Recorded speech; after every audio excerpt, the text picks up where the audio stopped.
So you're training your butt off. You want your legs to get super big, especially in your calves. You know, everybody wears shorts around and things like that. We all like to train arms and chest and back because it's impressive. But nothing really stands out more like big calves, and I'm gonna show you how to get there.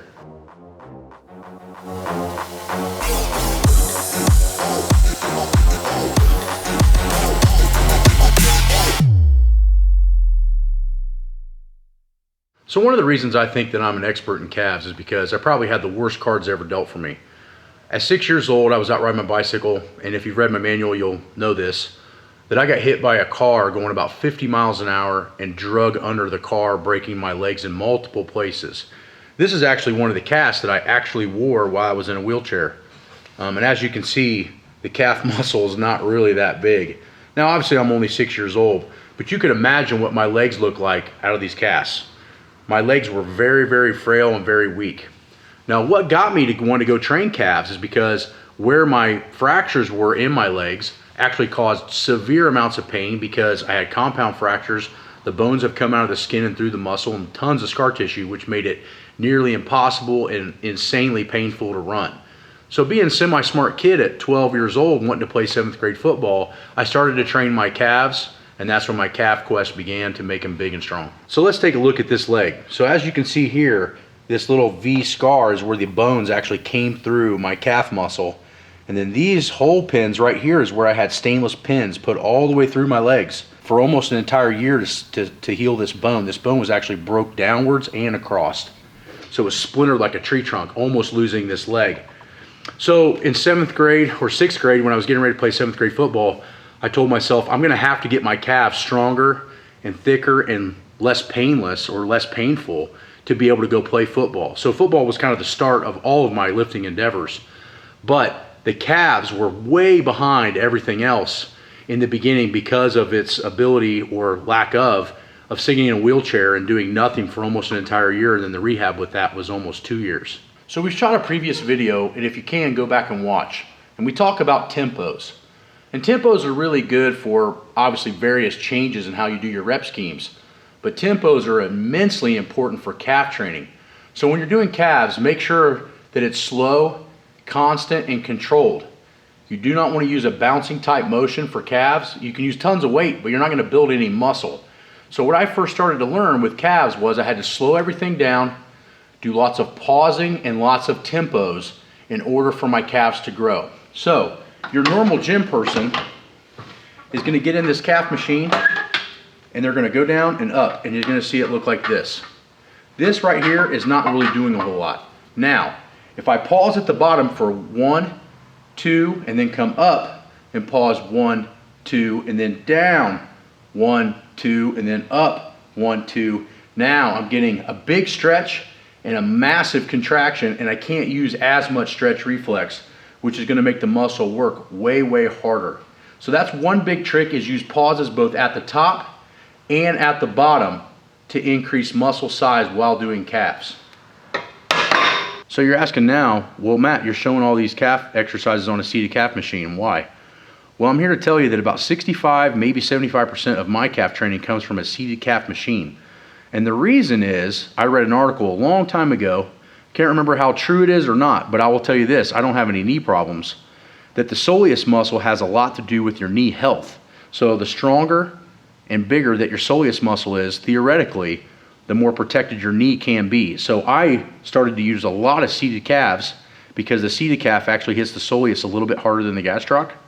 I started to use a lot of seated calf machine raises probably when I was about 16 after reading this, and my knees have been healthy as all get out for my entire career, and I think a lot of it is attributed to having very, very strong soleus muscles. So do a lot of seated calves, not only for calf size, because the soleus is the muscle that actually pushes everything out. It's actually the big muscle of the calf. Do a lot of seated calves to build the soleus, and then next we'll talk about how to build the gastrocs, which are the little baseball diamonds above those. Now the next big thing is using the tempo throughout the entire motion.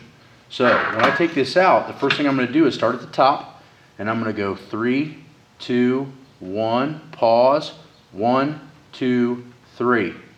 3, 2, 1, 1, 2, 3. Now this amount of weight for me is actually pretty light, but you can still see my muscles shaking a little bit trying to do it at this speed.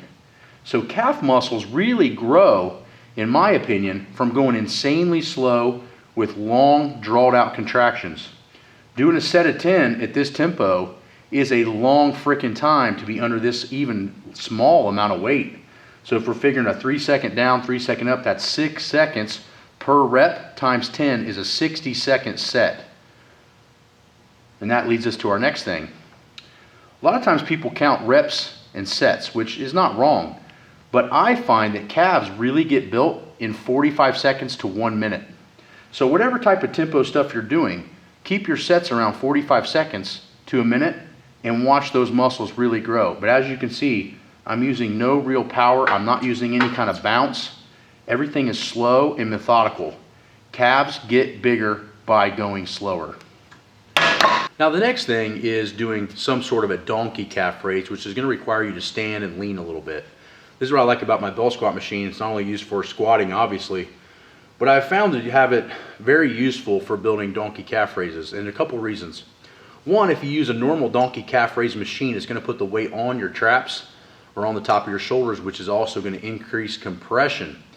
By doing a calf raise on a belt squat machine, donkey style, you're actually getting some back traction while you're building your calf, which makes it a massive plus for anybody with back issues or has squatting and deadlifted quite a bit for during the week, don't want to add more compressive factors to the spine. So what I like to do is hook in here, just like I'm going to belt squat, get the belt set up on my hips, pull this back, step off the edge of the machine, come down, and come up. Same thing applies. You want to come up kind of strong and you want to go down kind of slow and focus mostly on the stretch. This is really going to help build those gastroc muscles, which is kind of the baseball diamonds of the back of the calf. This will make your calves not only get insanely cut, but will also put on more size, and then you can lean over a little bit more to involve a little bit more of the hamstring. But this is what I really like about this machine, is the ability to hit donkey calves without putting any more pressure on my back. I love the Ultra Human Tau tablets because I take one right before I work out, and I notice my energy level goes through the roof, and I don't have the big drop or the jitters after training. So in building calves, what you need to understand is that everything has to slow down. The calf muscle actually gains a lot of muscle size with time under tension and tempos. So if you're unfamiliar with tempo training, go watch our tempo video, but watch how we do most of our calf training seated, and make sure that you understand that if you can, try to train your calves in a traction-based environment, i.e. with a belt squat or something of that nature, so you're not compressing your spine and causing more issues if you're already doing squatting and deadlifting, or if you already have a back fusion or some other issue that's causing you to have problems. But in my opinion, the seated calf not only gets the soleus much bigger and makes your calves much more aesthetically pleasing, it also has a slight protection point of the knee.